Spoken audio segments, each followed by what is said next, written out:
Megillah. So the beginning of the Masechta, we kind of have a lot of mefarshim to kind of set the setting of the laws of Megillah, which is talking about the laws of Purim, obviously. Let's bring up the text. We're learning it from the Steinsaltz Even Yisrael publication. Let's just bring it up here. And we just started the Gemara last week, where the Gemara was asking, hold on. Let's see if it's showing here.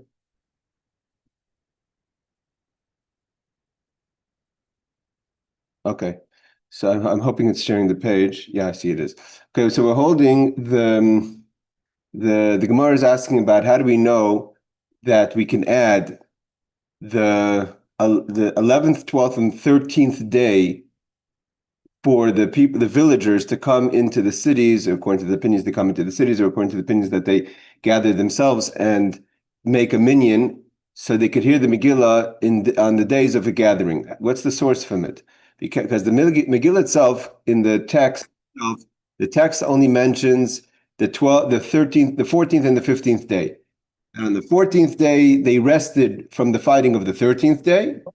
And the people in Shushan, which was the capital of Achashverosh's empire, was Persia, and the Medes, they fought one more day, like Esther asks in the Megillah, that they should give one more day for the people in Shushan, for the Jews in Shushan, to complete the job of dealing with their enemies. So therefore, they only rested on the 15th. You have to remember that Purim is like Chanukah. Chanukah is that they rested on the 25th. Means that they fought until the 24th and they rested on the 25th. So to Purim, the Yom Tif is not on the day of the miracle, which would be the day when they're fighting, but on the day that they rested from fighting. So they finished fighting on the 13th, they rested on the 14th. They finished fighting in Shushan, they had one more day, so they fought on the 14th, and therefore they rested on the 15th. So we have the Megillah clearly mentions that there's the concept of the 14th and 15th. We'll see, even there the Gemara asks the questions about what does it mean as far as the holiday goes? But there's no mention in the Megillah about the 12th, 11th, 12th, and 13th. So the Gemara said, you want to say that the rabbis came and added something, that the members of the Great Assembly, which are the Anshe Knesset Zagdola, which Mordechai was one of the members of the Great Assembly. Do you want, hey Bruce? So you want to mention that? You want to say that that the rabbis later added something that was not instituted by the members of the Great Assembly? That's not possible. Like we said, Ein bezin yochel levatel divrei bezin chaverei elim ken gadol menem chachmim v'minyan. And according to all the explanations that you can't, the courts, meaning to say, the courts of the later generations of the rabbis cannot change what was instituted by an original court, which would mean that the members of the Great Assembly only made the holiday and the ability to read the Megillah. You have to remember, we have to divide the holiday, the celebration of Purim, with the reading of the Megillah, because the celebration, even the people in the villages celebrate on the 14th, according to most opinions, even if they're a walled city. Now, so the Gemara, so how could you say that our rabbis added, for whatever the reason is, but they added that there should be an additional 3 days to give the villagers time to read the Megillah? So the Gemara says like this. This is where we're holding. Elepshita, it's obvious. Kulo anshe knesset zagdola takinu. That we have to say that the members of the Great Assembly, which were in the times of the transition between the first and second temple, mainly at the end of the destruction, at the end of the exile of Babylonia, and the beginning of the building of the second temple, and we had the last of the prophets, Zechariah, Haggai, and were part of the members of the Great Assembly. Mordechai was part of the members of the Great Assembly. They were there when they instituted the holiday of Purim. So you have to say that they also instituted the allowance for the members of the village people to come and read on 11th, 12th, and 13th. Where's the makor? Where's the hint in the Megillah that they would have done that? Again, this is a yesod. And when someone learns Torah, that you don't, people, a lot of times I was in a shul a few months ago, and someone was saying something, an idea, it was an idea, but I said, where's the makor? Like, where's the source of what you're saying? Like, you're saying an idea, can't just say something. because it makes sense. Yeah, what's your source? So he looked at me blankly, he says, what do you mean the source? I'm the source. But that's not how it works. So if there's an idea that you want to say that the members of Great Assembly added also 11, 12, and 13, hey, show me a hint in the Megillah that shows us that the members of the Great Assembly, when they established the holiday of Purim, they allocated a time for the villagers to come and read the Megillah. So Amar Rav Shemen bar Abba, Amar Rabbi Yochanan. So Rav Shemen, the son of Abba, says in the name of his teacher, Rabbi Yochanan, we're going to see a little bit, Rabbi Steinsaltz is going to tell us a little bit who Rav Shemen bar Abba was. Amar Krab, because the pasuk says, and this is the verse in the Megillah that hints to the idea, Remiza is a hint, doesn't say it clearly, but there's a hint to the idea that we could read the Megillah on the 11th, 12th, and 13th if you're the villagers and you don't have a minyan and you don't gather on the days of the 14th and the 15th. That they keep the days of Purim.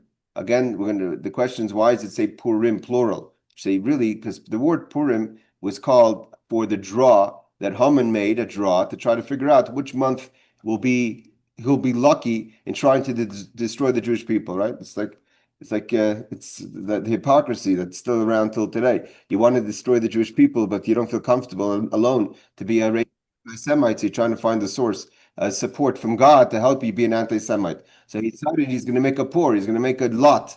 He's going to draw months, Jewish months, to see when God is going to smile upon him that he could destroy the Jewish people. Well, if that's the case, the holiday should be called Pur, which is a singular. He only made one lot. What's the Purim double lot? We'll see in a second. So he says, Bizmanehem, in their times. Zmanim habritiklahem, meaning to say that in the word Zmanehem, which is, we're going to see, is double plural, is hinting to the idea that there are times that are not clearly said in the Megillah, that others read the Megillah, hey Shuki, and that is going to be for the villagers on 11th, 12th, and 13th. Okay, Bizmanehim, in the word Zmanehim, which is plural, is alluding to the idea that the rabbis of the members of the Great Assembly, when they established the holiday of Purim, they added the allocation for the villagers. I just want to say that in the question of Hashem Hapur, that why is Purim called Purim plural? Because of the poor, the lot that Haman, that we're going to learn about Haman, the story is all going to be told of the Megillah. As we learn the Masechta, this tractate, we're going to learn more and more of the Gemaras telling us all the fascinating parts of the story. But we all know the story that Haman draw lots, and that's why it's called Purim. But why is it called Purim in the plural? So he brings down from the Medrash Shmuel like this, an interesting idea, that there's a Medrash that says, I'm not sure how this worked exactly. I think it's the Esther Rabbah, which is the Medrash on Esther, that Haman made a lot first to find out what day of the week. We know it's not so simple. In Chassidus and Kabbalah, it explains that the Jewish people we run a calendar, a lunar calendar, which is the month, which is the 29 and a half little plus days. Those who were here with us in Masechtas Rosh Hashanah, we learned all about how we established the lunar month. And the Jewish month is a lunar month. The nations go according to the solar month, the solar time. But the Jewish people go according to the lunar time. But that's only in the month. When God says to Moshe Rabbeinu that this is the month Lachem, that the Jewish people go according to the lunar, is only with regards to the Chadashim, to the months. But the days of the week are solar. So it says that the Esther Rabbah means the Medrash says, that Haman wanted to first find energy in solar power, meaning to say that he tried to draw lots of the days of the week, and the Medrash says lay osalay. I don't know what that means. Lay osalay. It didn't work for him. I'm not sure if he couldn't actually take the lots or whatever it was. It didn't work. It didn't happen. He couldn't draw a lot for the days of the week. So then he says every day ended up being a kitrug. A kitrug is like an adversary for him. I don't know exactly what that means. So therefore, it didn't work for him. He tried to draw lots for the days of the week. That didn't work. So then he decided to draw lots for the days of the month, for the months. And then he was able to draw the lot in the month of Adar. And then he said the month of Adar is going to be a lucky month. That's the month that Moshe Rabbeinu passed away. And the Gemara is going to teach us that he was born in that month. But the idea we see over here is that Hashem didn't allow for that because the goyim, we have a pasuk. It says that Hashem counts the counting of the goyim. It's a pasuk in Tehillim. We say it in our Yom Yom. So that would have been energy for Haman maybe. So to say, it didn't work. Draw energy from the days of the week. He had to do a second lot energy from the days of the month, and the month is lachem, and therefore it ended up counterproductive because it ended up working out for the Jewish people that we are the people of the solar of the lunar, and therefore it ended up being a success for the Jewish people. Now therefore because he drew two lots, one for the week, one for the month. Therefore the holiday is called Purim because the miracle is two. One was that it didn't work for the days of the week, and it worked for the days of the month. Okay. Let's just see. Let's just see Rabbi Steinsaltz, Rabbi Evin Yisrael. The Rambam asks, why did the sages establish the holiday of Purim in such a way that it is celebrated by different sets of Jews on different days rather than by everyone on the same day? And we spoke about this last week. The idea, it's not so simple. Agudis, Jewish people shouldn't be divided as much as we see division today. But the idea is the Jewish people should not be divided. They shouldn't be celebrating different types of holidays, different days. So the Rambam explains that the story of Purim took place after the Jews had already begun their return to Zion. Right? We know, again, we're going to try to get the history over here. The Jewish people were exiled. The last king was Tzidkiyahu. But that was the destruction of this first temple when Tzidkiyahu was taken to Babylonia with the rest of the Jews.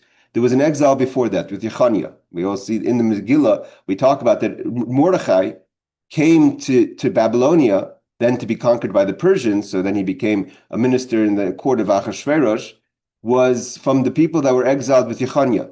They were the established Jews. By the time the second exile came in there, the first exile, which there was a period, I think, of 12 years, I think it was that they were already established. So the kind of institutions were set up, and it made it much easier for the larger exile to come in. It was a chesed that God did to kind of soften the blow. Now, because of that, there was a miscalculation of when the Jewish people should go back, because they had a prophecy from Yirmiyahu to say that they're going to be 70 years in exile. The question is, when's the 70 years start? From Yechaniah or for Tzidkiyahu? So there was a first aliyah.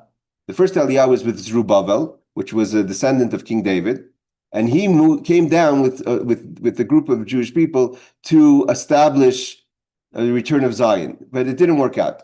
And then later, Nehemiah and Ezra come after the story of Purim, and they build a second temple.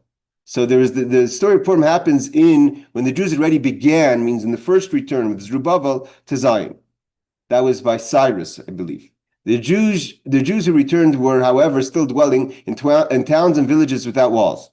So they were and we know that Nehemiah had to come down literally with soldiers from the Persian army to take control, because the Shamronim, the nations that moved into Eretz Yisrael during the destruction, were very anti-Semitic and very anti-Jewish, and they didn't get along with the Jews, and they were very vulnerable. So when Achashverosh decree that allows for all the people to kill the Jews, it was very dangerous for the Jews who lived in Eretz Yisrael at the time, he says, because they lived in open cities that didn't have any protection. They and other livings in similar conditions were in the greatest danger due to Haman's decree. So the ones that were vulnerable, the ones that didn't have walls and had protection, for them it was mamish sakanas nefashis. It was so dangerous for them because they were going to be wiped out. They had no security, they had no army, they had no protection, and the government was against them. Right? There was no government to turn to. The decree of the ruling government was to kill the Jews. When these communities were saved from their enemies, they took the initiative to establish the holiday for themselves on the 14th of Adar. So because they were saved and the risk was so great for them, and on the 13th they were able to fight their enemies, so they rested on the 14th, they didn't wait for Mordechai and Esther to establish a holiday. They immediately started to celebrate. It was a Yom Tov, right? They were saved. The day they were able to rest securely, when the sages formally established Purim as a national holiday, it became a rabbinic established holiday. They affirmed its celebration on the 14th for those communities who began the celebration to celebrate it then, and added a day of celebration on the 15th for those in the walled cities in commemoration of the day when the Jews of Shushan, again, Shushan was the capital. Now, we'll go in a second. Again, because we're going to be learning about all these things in Megillah, we might as well get a few things out of the way now. Had rested from the battling their enemies. Just a quick picture. Hopefully I could bring it up without too much. Okay. This is the Persian Gulf. So this is today what would be Shushan. So Shushan was over here. That was called, I believe, the Winter Palace. It's interesting. They say that Achashverosh was, think today, 700 kilometers is a lot to travel today. Eretz Yisrael, the whole Eretz Yisrael is, I'm not even sure if it's 200 kilometers, I think 300 kilometers from north to south. From Eilat to Metula, I'm not sure if it's even 300 kilometers. So 700 kilometers is a lot of space in today, and even more so in ancient times. They didn't have airplanes or cars. But this was Achashverosh. Shushan evidently was not the capital. It was like you have in Russia had Leningrad and Moscow, and so there's different places. So the winter palace was in Shushan. And so this is where, over here, Susa, Elam was once a kingdom. The Medes and the Persians came in. So this is the area where Shushan happened. This is where the miracle happened. That was a walled city. And because it was a walled city, they fought one more day. Esther got them to fight one more day. And again, Mordechai lived in Shushan. Esther was there. But it seems like most of the story happened while Achashverosh was in his winter palace. Okay. Let's go a little further. Over here, Reb Shimon bar Abba. Who's Reb Shimon bar Abba that we mentioned that he says that there's the proof that we have the 11th and 12th is from the word bismaneihem, plurally, meaning that there's extra days that it's alluding to that they could serve, that they could hear the Megillah. So here, just Reb Steinsaltz, in his fantastic way, is going to tell us about a little bit of Reb Shimon bar Abba. Reb Shimon bar Abba HaKohen. Shimon is a version of the name Shimon. A second generation Amor in Eretz Yisrael means he was the time of the Talmud of Eretz Yisrael. Rab Shimon bar Abba originally came from Babylonia, where he studied with Shmuel. Shmuel was the head of the yeshiva. The two great yeshivas in Bavel, they were the students of Rebbe. So the Rebbe was the one who established the Mishnayos. That ended the generation of the Mishnah. The Talmudic generation started with Shmuel and Rav. That they went to Babylonia, and Rabbi Yochanan stayed in Eretz Yisrael. So this Rav Shimon was a student of Shmuel, so he was a second generation of the Talmudic rabbis. But he appears to have arrived in Eretz Yisrael at a relatively young age. So though he was a student of Shmuel, he elevated to Eretz Yisrael back. And there was among the students of Rabbi Hanina, his principal teacher, however, was Rabbi Yochanan, to whom he attended with great affection. Much has been said about and praised of his great righteousness and also of his extensive wisdom. The sages apply the verse, "There is no bread to the wise, lo l'chacham lechem," to Rav Shimon, meaning to say, not only due to his poverty, means lo l'chacham lechem means not always the smartest people have bread. It means just because you're smart, it's not a guarantee that you're going to have what to provide yourself with. Doesn't mean you're going to make a living. And we see that all the time. So not only because he was very poor that they said lo l'chachamim lechem, but also due to the fact that although he was certainly one of the leading authorities of his generation, Rabbi Yochanan did not succeed in ordinating him. He didn't get smicha, so he was called Rav Shimon. It is mentioned that Rav Shimon bar Abba married the daughters of his first teacher Shmuel, daughters plural. Why? After they had been taken captive, in some way they had been taken captive and were subsequently redeemed in Eretz Yisrael. He met, and I guess his wife died. So he married the second one after the first one had passed away. The students of Rabbi Yochanan were his colleagues, and the sages of the next generation reports words of Torah in his name. His son Rav Amram was also a Torah scholar who reports words of Torah in his father's name. So Reb Shimon bar Abba, just to give us a little biography, was a very special person. Okay, the Gemara answers. So what's Reb Shimon say? Reb Shimon says that how do we know that we could read the Megillah? Where's the hint in the Megillah itself that the members of the Great Assembly gave room for the villagers to read 11th, 12th, and 13th of Adar, the Megillah, from the word Zmaneim? But the Gemara says, how could you use the word Zmaneim? Like Rashi says, we need it because there's 2 days. There's the 13th and 14th, and the 14th and 15th is plural. So how could you say that the word Zmaneim, their times, plural, is coming to hint 11th, 12th, and 13th? We need it for 14th and 15th. Im kain lema across Zman. So the pasuk should have just said Zman, the time. Why Zmanehem? Ma Zmanehem. Zmanim tuva means many, many times.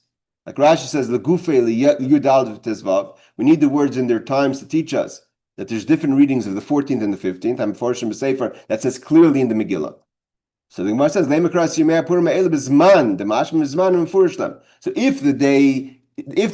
the 13th and 14th clearly say in the Megillah, it would have been okay to use the grammar of the singular Zman to apply the word Zman to both to the 14th and the word Zman to the 15th. Because it says Zman Ehem, which is not necessary, it's coming to hint to something that's not said in the Megillah. And what's not said in the Megillah? 11, 12, and 13. But the Gemara says, okay, 1 second. Va'akati, we could still ask the question of mibayile zmani shazeh, like zmani shazeh, to teach us that you can't read, that there's different times to read. It's not just that you have the different times, that the 14th and the 15th have different times of reading because they celebrated different times or they rested different times. But how do we know that they read different times? So he said, Im kaim lemakra zman nom. There is enough of a, you could have said a plural without the extra yud and hey. You could have said zman nom, which is plural enough to mean their times, theirs meaning referring to the 14th and 15th. Why does it say zman nehem, an extra yud and hey, to pluralize the plural?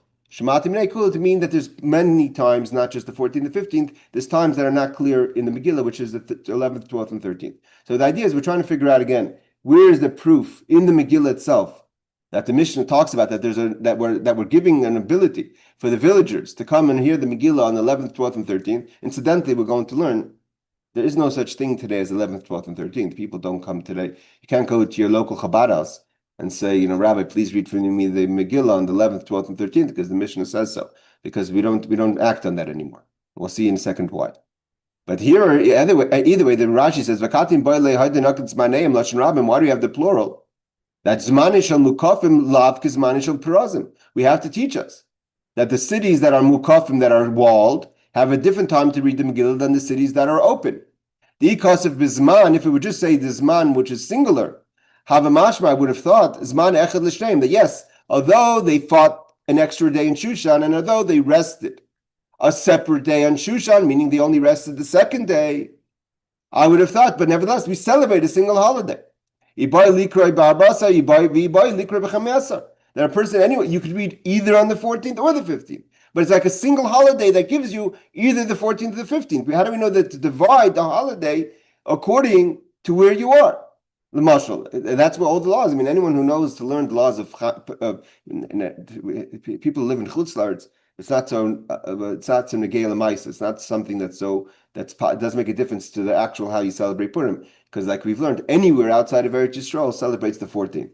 But today in Eretz Yisrael, if you live in Yerushalayim, you celebrate the 15th, and one who lives in Eretz Yisrael has to freshen up on the laws before Purim. How does it work if I want to be outside of Yerushalayim on the 15th or the 14th, or if I'm in Yerushalayim, if I'm moving around? Because today you get in your car and you could be if you drive to Motza, I don't know, if you drive to Mivaseret Zion, which is 10-minute drive.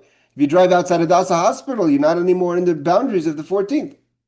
So of the 15th. So then how do you do it? So you have to freshen up the laws. What happens if you go to visit your parents that are outside of Yerushalayim and you come back before the Megillah reading? So these are all laws that apply. So you would think that maybe it's just a single holiday and it's just like whenever either the 14th or the 15th. How do you know that's either the 14th or the 15th? That's why it has to say zmanom. And the fact that it says zmanehem, ema zmanim tuva. So now the Gemara says, the Gemara asks a question. That maybe we should say that there's many times. Why do we have to limit to the 11th, 12th, and 13th? Maybe you could read the whole month. And there's a marker for the whole month. Because in the Megillah, it says, the Ritva says, we learned that we're learning about new Rishonim. So when the Gemara asks Zmanim Tuva, it doesn't mean that you could read the Megillah in the middle of Pesach, or you could read the Megillah in the middle of the summer, because it says Zmanehem plural.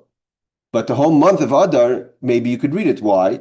Because in the Megillah it does allude to the fact that it says the whole month became a month that transferred for them. It means it was going to be a month of destruction, right? He made at the end of the day, he didn't pick out a day of the week. He only picked out a day of the month. And the month of Adar was supposed to be a good month for destruction. Like Haman thought, we're going to learn later, it's the month that Moshe Rabbeinu died, so it's going to be his lucky month, so to say. And it turned out, like the Gemara says, but Moshe Rabbeinu was also born on the 7th of Adar. So it's not it's a month that's lucky for the Jewish people. Kapara of the Yom HaLeid is a kapara of the Yom HaMisa. The birthday is a kapara on the Misa. But the month itself, that the Megillah says, this is a month, HaChodesh Asher Nepach Lem. The Megillah actually uses the words, the month that transferred. So I would think that any time in the month I could read the Megillah. And he quotes that the Yishalmi says then that there is a makor to say, because of that pasuk, the Jerusalem Talmud says that there is a makor to read the Megillah throughout the month of Adar. The Mordechai, another Rishon, says that's a person b'shayara. If you're a person who's going to go out on a trip, shayara usually means like what is it called, you go out the camels and you go out on a trip with you're gonna be traveling, so a caravan, right? You're in a caravan. So you're not going to be able to read the Megillah on the times of the 12th, 13th, 14th, 15th, whatever. So you can start reading Grave Rosh Chodesh if you know you're going to be in a caravan. Those days they had the Silk Road. You could be driving all the way. You could go all the way to China, and you're not going to have any opportunity to stop and read the Megillah. So the Mordechai paskins that you could read from Rosh Chodesh Adar because it says Achodesh Asher Nepach Lem. The Pnei Yeshua and Rav Kiva Eger. Okay, they asked the question, Tefasta Mirubay Tefasta, there's a law, you're not supposed to just keep on adding. But the vart is based on the Chodesh Asher Nepach Lem, so there's a makar. Okay, so the Gemara asks Zmanim Tuva, let's do the whole month, let's say according to the Ritva. The whole month should be, we should be able to read the Megillah. So Zmanem Duma Dismanam. It has to be that the extra days have to be like the days that mentioned in the Megillah. And the days that mentioned in the Megillah are 2, 14 to 15. So there's 2 days, which is the 12th and the 11th. We're going to see what about the 13th. Mazmanim trey, avsmanim trey. Just like the days that are mentioned in the Megillah, 14 to 15th are 2, so too the extra days that are hinted are also 2, which would be 12 and 11 and 12. Zmanehem dumir dezmanam. Rubi de darshin and Nikreis liyastri de yud vehei dumir de ikar hazman. The nafkala mizmanim hu de kamarbe dumeim didu. Meaning to say, Rashi says that the extra yud and hey, that liyusra the yud and hey, that zman nehem is coming to add to the zman nom, that just like zman nom is 2 days, plural, so to the extra hinted days in the letters yud and hey to make zman nom to zman nehem, is the nafkam izmanam hu de kamarbe dumi didu. But it has to be exactly like that, which means only 2 extra days. Okay, so he says like this. Many ask, certainly there is a rule that a plural term should be interpreted as implying minimal 2. We know there's a rule that when there's ever a plural statement in the halacha, we always go for the minimum, because otherwise ein l'dav sof, right? Why if rabim, if a word plural is telling us 2, unless you know that it's saying 3, then it only means 2. Why? Because then you could always say, why is it 3? Maybe it's 10, maybe it's 20, maybe it's 100, right? So the rule is that we always go to the minimal. And the minimal of plural is 2. So what's the whole question there that it should be more than 2? What then is the basis for the Gemara's question that the plural should indicate more than 2 additional days for reading the Megillah? Some answer that since the Megillah states the month that was turned for them, again he quotes what the Ritva brings down, a chodesh asher nepach lahem, the whole month. So there is a source to add the plural to the month, from sorrow to gladness and from mourning into a good day, that they should make them days of feasting and gladness and of sending portions to one another. This is all quoting the Megillah. So therefore, and gifts to the poor, Megillah 9:22, one might have thought that the Megillah may be read from the beginning of the month. So says the Rashba. Okay, he clearly says, he quotes the Ritva. In fact, according to the Jerusalem Talmud, again, this is everything I said before, this verse indicates that one may, in fact, read the Megillah starting from the beginning of the month of Adar. Okay, the Mordechai explains that's only in the case where a person goes, a shayara, a person who's going on a caravan and can't travel, can't read the Megillah otherwise. Okay. Ema, Tresar, or Tlesar. So 1 second. If you're saying 2 days, so 2 days means 12th and 13th. Where's the 11th day coming? We made a cheshbon that if Purim falls out, on Sunday, if 14th is Sunday, so the people from the villages can't come on Sunday, can't come on Shabbos, which is the 13th, can't come on Friday, which is the 12th, so they could only come on Thursday, which is the 11th. So then you could have the 11th being a day of gathering, because the days of gathering are Monday or Thursday. But if you only have plural, so let's say the plural is adding 12 and 13. Where's the 11th day coming?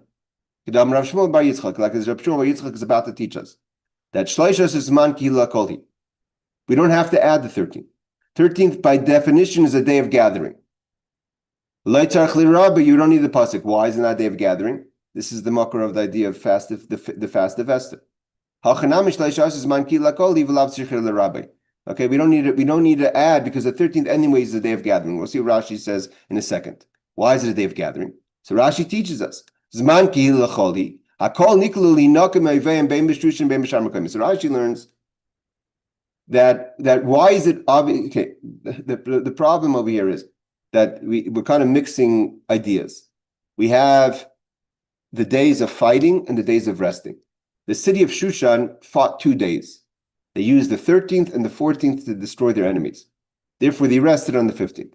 The rest of the cities outside of Shushan, this was something the Megillah tells us. Anyone opens the Megillah, we find that Esther goes into the king, chapter 8, I believe it is, and asks for permission for the people of Shushan to have one more day to get rid of their enemies.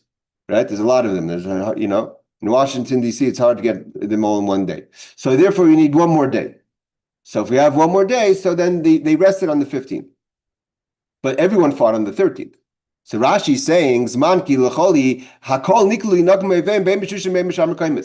is talking about the day of the fighting. That the day of the fighting, everyone fought on the 13th. So then that's for sure a day that should be good for Megillah, even though that Megillah is supposed to be read on the day of the resting. That's what people ask the question on Rashi. As it says in the Megillah. And so when was the miracle? The miracle was on the 13th for sure. The miracle was added in Shushan on the 14th, and therefore they rested on the 15th, and they read the Megillah on the 15th. But the problem is Rashi's kind of mixing two things here. He's mixing the miracle of the day of the fighting with the day of the resting, but the Megillah was meant to be read on the day of the resting. So what's the fact that they all fought on the 13th have to do with the fact that he rested on the 14th or the 15th? That's what those who ask on Rashi questions.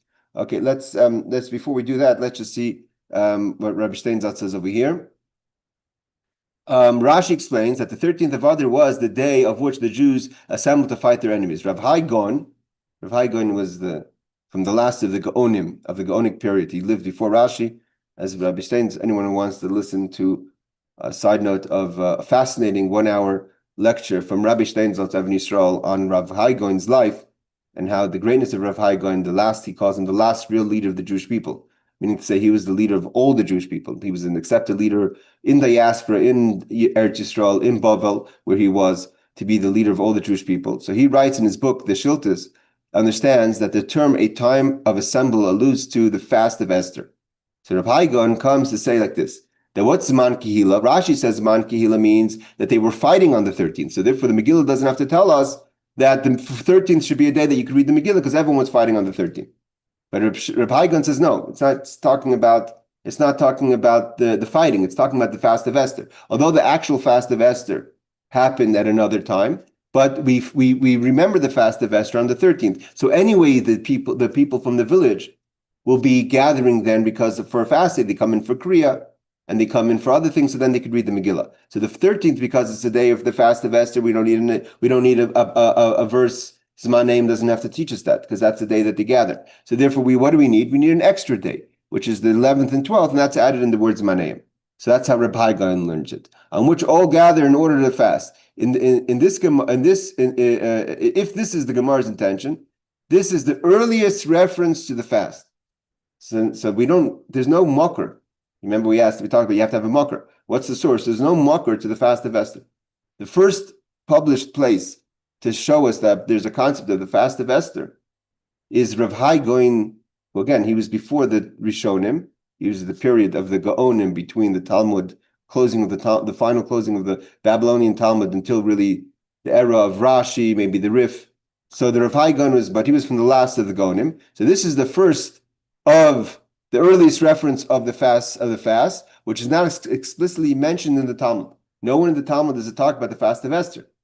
But if the word Zman Kehila Lakol means the fast of Esther, according to Rav Hai Gaon, means that the Gemara actually does mention the fast of Esther. See Rabbeinu Tam, again citing the Rosh, cited in the Rosh. The Rosh is after the Rabbeinu Tam. I just want to bring out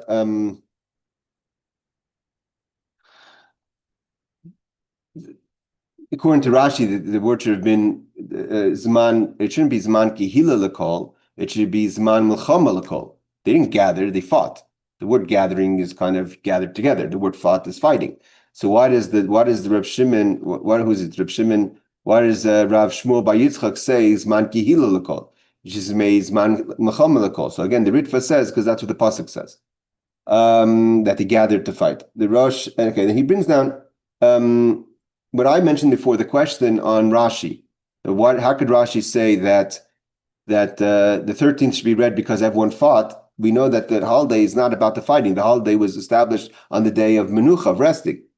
Like he says, the Rosh, he quotes the Rosh that asks, Menucha goyremes hakriyev le'em l'chama, k'dechsiv kayom asher nochu b'hem haYehudim, and there's a verse to support that. The verse that supports that Purim is established on the day of resting, because it clearly says kayom asher nochu b'hem haYehudim, the day that they rested from fighting. So how could Rashi say because they fought on the 13th, therefore we don't need a pasuk to teach us that you could read the Megillah on the 13th? And he writes,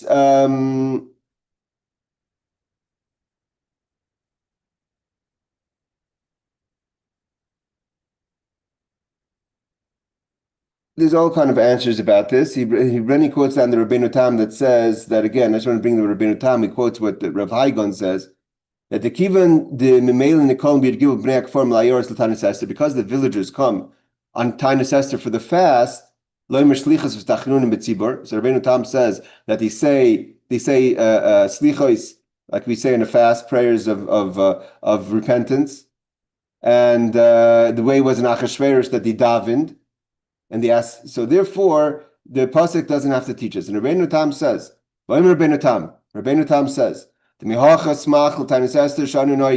you want to know where's the source of the fast of Esther, is from the Gemara, according to Rabbi Haigon, that Zman Kehila means because of the fast of Esther. So from here we see clearly that the Gemara alludes that there was a time that the people would gather, everyone would gather for fasting.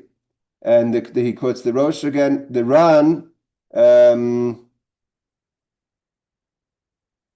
writes that there's another pasuk that says that Kasher Kaimu al Nafshim Divrei Atzoimos. So just like they fasted then, so just like we holiday today, so do we fast today like they fasted then. Okay, this is a long, beautiful explanation where it goes into the whole idea of the fasting, but we're going to move on. So I just want to say one more thing. The Kolboy answers that why do we do the fast? It's an interesting call. I think it's the Kolboy. The Kolboy answers, no, sorry, the Magid Misharim. The Magid Misharim was a angel that would teach the Beis Yosef, the author of the Shulchan Aruch. When we learn about the Beis Yosef is a very, again, another fascinating piece from Rabbi Steinsaltz on the Magen Misharim and the Beis Yosef. But the Beis Yosef, the author of the Shulchan Aruch, wasn't just a halachic person. He had a lot of spirituality. He lived in the times of the Arizal and Sfas. He was also from the people. He was from the descendants who were exiled from Spain, and he was a colleague of Shlomo Malcho, etc. So he has a book called the Magid Misharim, a book published by the Beis Yosef of things he learned from a malach, from an angel. And he says that the angel taught him that why do we fast before Purim? What's the fast of Esther? Just like there's a fast for the firstborn before Pesach, because both on Pesach and Purim, people drink wine, right? And on Pesach, we drink 40 glasses of wine. And in Purim, there's the idea of adlayada. You're supposed to drink a lot of wine. And because when someone drinks wine, we sometimes can get out of our behavior is not exactly on the up and up. So in order to strengthen that we should behave properly, not to tone, but to strengthen that we should behave properly when we drink and be focused and celebrate the victory, not to drink and do things that are wrong, we fast the day before Purim. So we should be in the right mindset. We say slichos. So you're not going to just start drinking l'chaim and get all crazy because you're coming from a moment of spirituality. So that's why the Magid Misharim says why we fast on the 13th before Purim. Okay, but the Gemara says like this: let's add the 16th and 17th day. Maybe they could do the 16th and 17th day. Why is it only 11th, 12th, and 13th is already from the pasuk from Zman Kehila? She says no, because the pasuk says lo yavar. You can't go past it. Shall not pass, indicating the celebration of Purim should not be delayed till after the 15th. So therefore, you can't add the 16th and 17th. Okay, that's what Reb Shemin says. Reb Shmuel Bar Nachmani Emer. Reb Shmuel Bar Nachmani says, where's the hint in the Torah, in the Megillah, that we could celebrate, we could hear them read the Megillah for the villagers on the 11th and 12th? Amrekra Kayamim, Asher Nochu Behem Hayudim, like the days when they rested. Yomim kayomim l'rabis achad aser shnei maser. It should have said Yomim asher nachu b'hem Yehudim, the days that they rested. What's the kayomim? We know there's whenever there's a kaf before a letter, it's kaf adimyon, means to compare. So it's not the thing itself; it's a comparable. That's why they say there's the famous vort Yom Kippur and Yom Purim. That Yom Kippur is almost as great as Purim. Although Purim is a day of celebration, Yom Kippur is a day of fasting. But as great as Yom Kippur is, it's only kechaf hadimyon. It's only almost as great as Purim. That's how great a day Purim is. It's very good that we're learning this Megillah. It's like, thank you, Shuk, again, inspiring us to learn Masechta Megillah. There's power of the Megillah. So then the Megillah itself says kayamim. What's like as if l'rabis achadas or shnei maser? And again, we can't add the 17th and 16th and 17th as it's going to say because we lo yaver, we can't go past. Yomim kayomim liyom nechsiv yom yudal v'tesvav v'chsiv yismechu v'chsiv by kayom. I think it's a printing mistake. Kayomim asher nachu b'hem Yehudim v'havle lemihtev yomim. Why does it say kayomim? Say yomim asher nachu, that he rested. The mashmer heim yomim asher nachu. These are the days they rested. My kayomim. What's the chaf adimyon? What's the as if? The rabbis shnayim acheres kedugmasan. It's there in the kayomim is the hint that there's other days, and the other days are 11 and 12. Again, the Gemara says, Ve'emar Teresa Utleasa, let's say 12 and 13. Amar Rav Shmuel bar Yitzchak, Shleisha Asher Zman Kihila Lakoli. That the 13th is a day, like Rashi says, that they fight, or according to the Rabbi Haigon, that they fasted. But whatever it is, it's a day that's already established, everyone gathers, and therefore we don't need the Megillah to teach us. We don't need a second proof from the Megillah to add the 13th, because the 13th is already included in Yom Kihila. Let's say 16th and 17th. If the pasuk says La Yavri, you shouldn't pass. Therefore, we can't go anything past the 15th, but we could bring it early. 11, 12, 13th is the Yom Kihila, 14th is for the people of the open cities, and the 15th is for the people of the walled cities. So again, like we said, there's 5 times the Megillah is read: 11, 12, 13, 14, 15. And that's hinted in the 5 times it says Purim in the Megillah. So Rashi says, Man ki lacholi, akol nikolu li nakim evayim. Again, Rashi doubles down. Although everyone says that's not the day that they rested. Everyone gathered on the 13th to lihinakim, to vengeance, to act with vengeance against their enemies. Bein b'Shushan, whether in the city of Shushan, like we saw on the map before, over there next to the Persian Gulf, Bein b'Shar Mekoimis, or in the other cities, the open cities. All the cities, in any place outside of Shushan. As it says in the Megillah,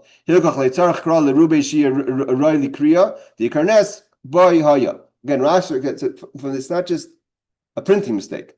It's basically what Rashi learns. Rashi learns that the establishment of the holiday of Purim is a combination of the miracle of the fighting with the resting. So therefore, because the miracle of the fighting, everyone fought on the 13th, that's a day of miracle. That's a day to sell. That's a day where you could read the Megillah.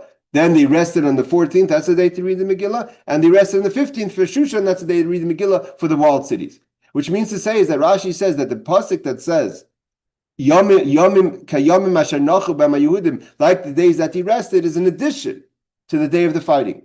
Because all the commentaries ask on Rashi, what's his makro? How is he learning that it's a fighting? I mean, the fighting has nothing to do with the holiday. Again, the same question comes up in the holidays that we're going to be celebrating in the next few weeks, which is Chanukah, that they rested on the fighting on the 25th, but they fought up to the 24th of the month of Kislev. So like this, Reb Shmuel bar Nachmani, my time loy omar min beveznehem. So the question is, what is this argument? We have Reb Shmuel bar Yitzchak who says that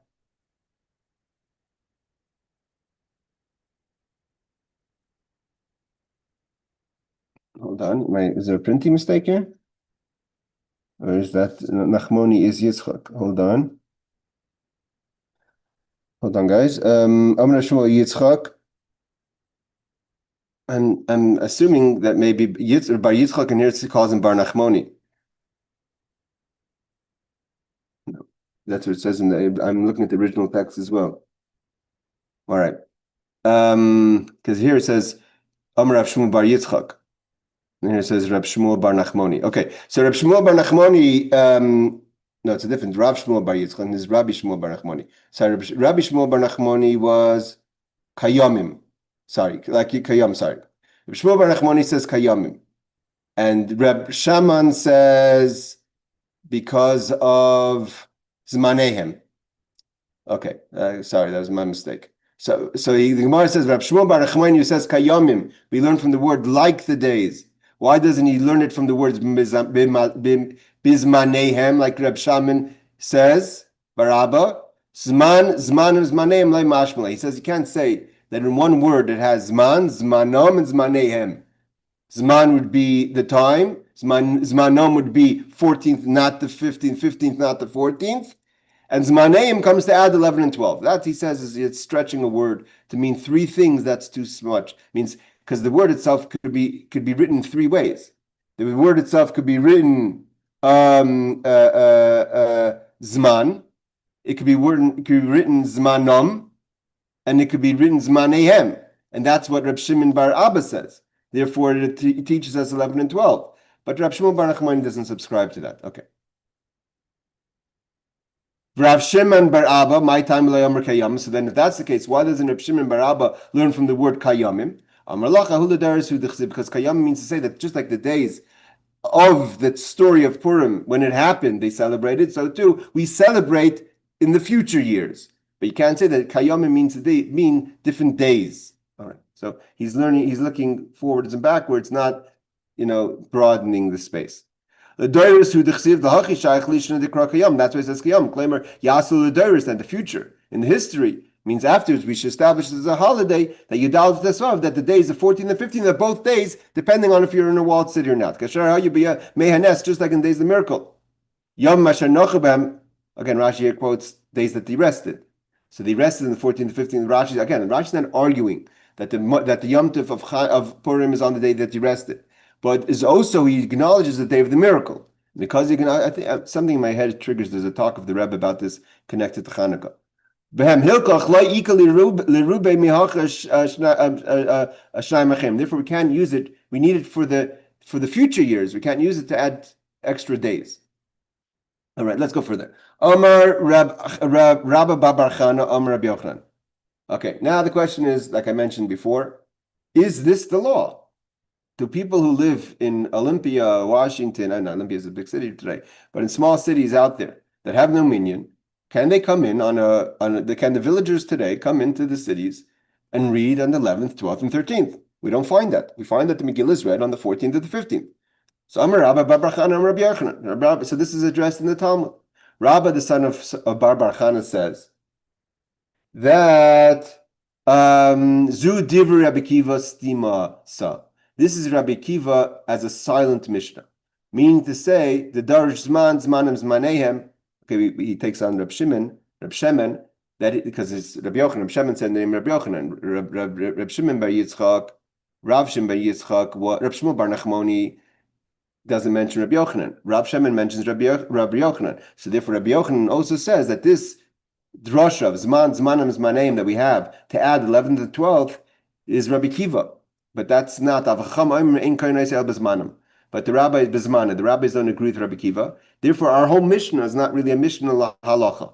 Means the Mishnah is not a halachic Mishnah. It's the silent Rabbi Kiva. We'll see in a second what does it mean, a silent Rabbi Kiva. It's a silent Rabbi Kiva, although all the Mishnahs are Rabbi Kiva, right? Because Rabbi Kiva is the teacher of all. We learned in Sanhedrin. Kula Libid Rabbi Kiva, right? All the students are the teachers of all the Rabbi Meir, Rabbi Yossi, Rabbi Yehuda, they're all students of Rabbi Kiva. But nevertheless, there's the rabbis who came earlier who disagreed with Rabbi Kiva. Okay. Zu div Rabbi Kiva, hachi gam Rabbi Yochanan mirabei, the Masechta Rabbi Kiva Amra. So he says Rabbi Yochanan learned from his teacher. Rashi doesn't say how does he know that, but Rabbi Yochanan has a tradition from his teacher. If I'm not mistaken, Rabbi Yochanan as a child learned by Rebbe. So Rebbe is the one who wrote the Mishnah. So it could even be heard from Rebbe that this Mishnah that Rebbe starts Megillah with is a silent Rabbi Kiva. And Rebbe was himself kind of a student of Rabbi Kiva. I think he could have seen Rabbi Kiva as well. But he definitely was he saw Reb Shimon Bar Yochai, which was the student of Rabbi Kiva.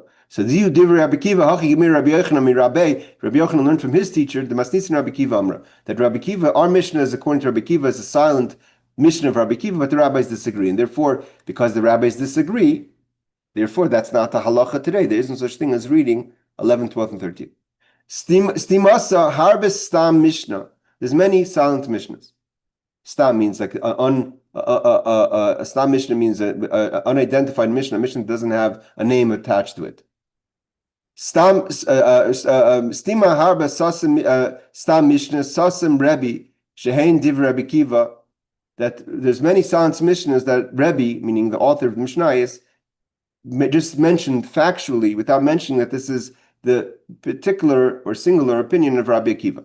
V'yeshim farsh, and that's one people say. But other people say, Stimase kol hastumim talmidav hayu.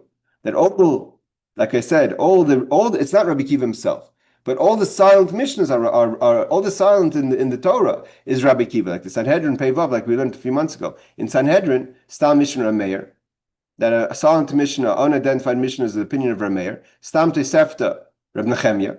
The Tosefta, which doesn't have a name attributed to it, would be Reb Nechemia. Stam Sifra is Rabbi Yehuda. Bikulas Stimai Alibid Rabbi Akiva. And they're all according to Rabbi Akiva because Rabbi Akiva is the teacher of Rameir and Reb Nechem and Rabbi Yehuda. Achasha Beinai, Rashi doesn't agree with that. The Farshkin, Shematzin Makam Makamis, B'Shem Rabbi Lezer, Rabbi Yosi, Stimasei, Reb Menachem Bar Rabbi Yosi, Stimasei, the Kamam Perek B'nei HaGoyli. It says there's other silent missions that are not according to Rabbi Akiva. So you can't say that all silent missions are Rabbi Akiva because they're the students of Rabbi Akiva, because not all the people that are in the silent mishnah are the students of Rabbi Akiva. Either way, Rashi's opinion is that Rabbi Yochanan had a Masorah, a tradition, maybe he heard from Rabbi himself, that the Stam Mishnah, this Mishnah is Rabbi Akiva. Okay, Rashi explains that many unattributed Mishnais reflect the opinion of Rabbi Akiva. Alternatively, most unattributed statements in the Tanaim were formulated by his students, as explained in Tractate Sanhedrin, which we learned 86a. Some suggest that this is that this term simply means that Rabbi Akiva's opinion is cited in this particular Mishnah anonymously. So Stam Mishnah would be anonymously, and this is the opinion of Rabbi Akiva. Again, so who says this? Rabbi Bar Chana says, in the name of Rabbi Yochanan, that our Mishnah is according to Rabbi Akiva, and the rabbis disagree with it, meaning to say the rabbis are the majority, and therefore the law is according to the majority. We have a question though. Meisvei. We find that Rabbi Yehuda says like this: Ei Masai, when do we say that you could read 11, 12, and 13? What's the concern? Let's just say Rashi's concern. The way Rashi understands. The problem is that if you have this today, everyone has Baruch Hashem phones and calendars, and every institution that you've once were connected to will send you a calendar before Rosh Hashanah, and you could look up in all the times of your lighting the candles, and when Hanukkah comes, and when Purim comes, when Pesach comes. But it wasn't Kiyamim Haboim in the earlier days. It wasn't like that people had all this information, right? So we didn't have always all this information. People would use dates and do plus dates, right? So if Pesach is this day, so you know that 49 days and the 50 day later is going to be Shavuos. So you use dates for post dates. So the problem is that if we're going to have all these days of reading the Megillah, although I'm not sure why that doesn't apply to the 14th and 15th. Maybe the 14th and 15th kind of was clear that those are two separate dates, but that because 11, 12, and 13th are only village dates and wasn't always happening, some people may miscalculate from the reading of the Megillah to Pesach. And then what happens is, if they think that when they go into Shul and they hear the Megillah and they think, oh wow, so today, I didn't know, today's the 14th, and really it's the 11th, because they didn't realize that they're reading the Megillah early for the villagers, and then they're going to end up keeping Pesach 3 days early, because they're counting from Purim, and then they're going to finish Pesach 3 days early, and then they're going to go out and bake bread, and then you have a Chi of Karas, right? Chametz Pesach. So therefore, Rabbi Yehuda says, when did we have this 11, 12, and 13 as days of reading the Megillah? As things were established. And the Jewish people were on Eretz Yisrael, and every the information flowed properly.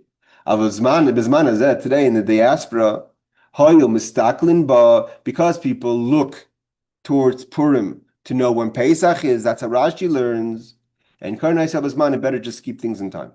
Again, you could say then the same mistake could be 14th and 15th, but 14th and 15th, everyone knows about. That's clear. 11th, 12th, and 13th doesn't always have to happen. The point is, it doesn't have to be read on the 11th, 12th, and 13th.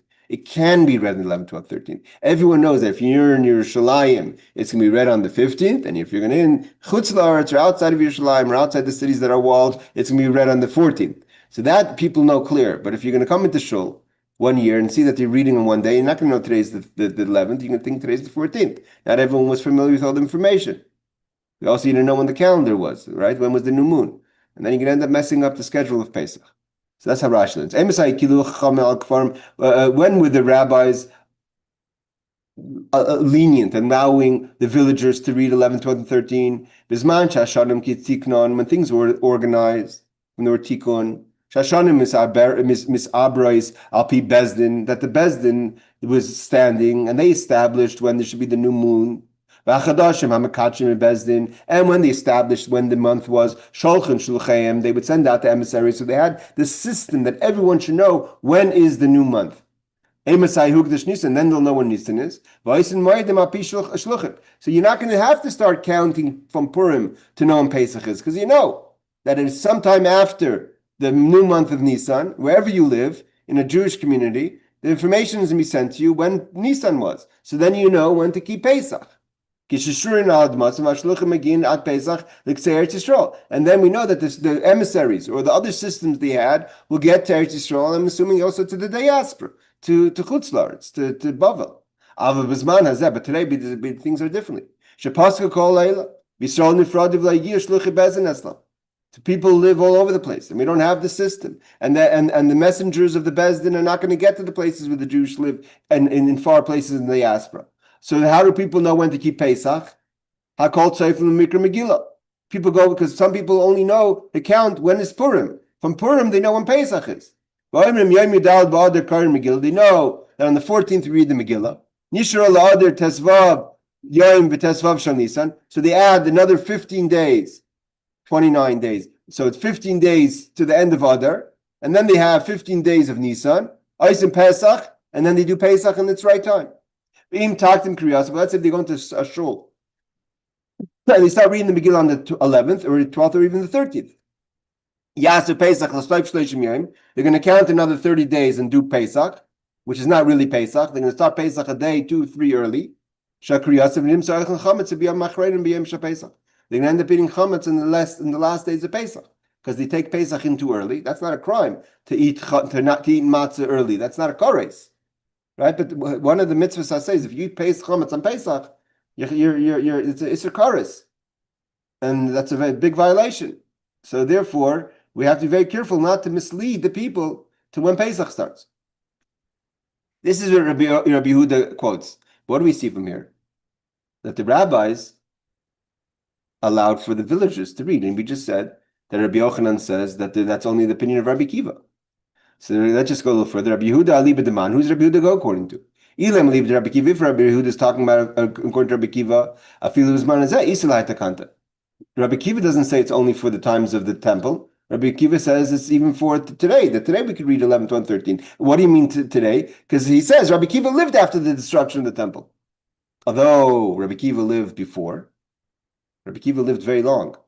I mean, even the Rabbi Kiva died in the fall of Beitar. The fall of Beitar was only 52 years, if I'm not mistaken, after the destruction of the base of Mikdash. Rabbi Kiva, I believe, lived to 120. He was a son-in-law of Kalva Savur, which was one of the supporters of the uprising against the Romans in the time of the destruction. So maybe he didn't, because he only started to learn Torah at 40. And then he had 24 years, he was in yeshiva. So when he started to make takanas, when he started to establish things, that was later in his life. So therefore, although Rabbi Kiva lived in the times of the temple, but he was active as a Rosh Hashiva, as a leader, only later in his life. So therefore, we have to assume that this takana was a takana, an allowance to read early, was established in the diaspora already after the destruction of the temple.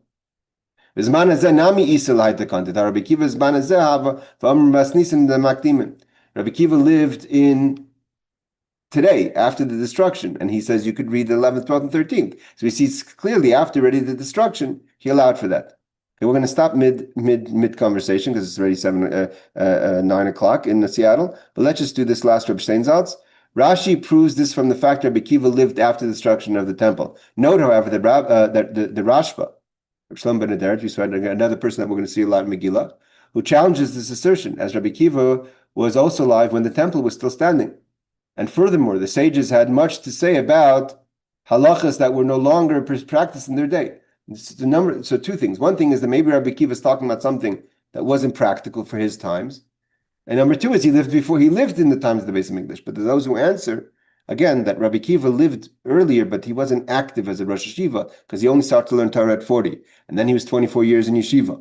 So he's already 60. That's if he went right after at 40. I mean, he got married first and he waited after 40. So that's even assume he was 70 years old when he was a Rosh Yeshiva. That could have been ready after the destruction of the temple. All right, we'll pick up again next week from here. Shkoyach, everyone. Thank you for joining.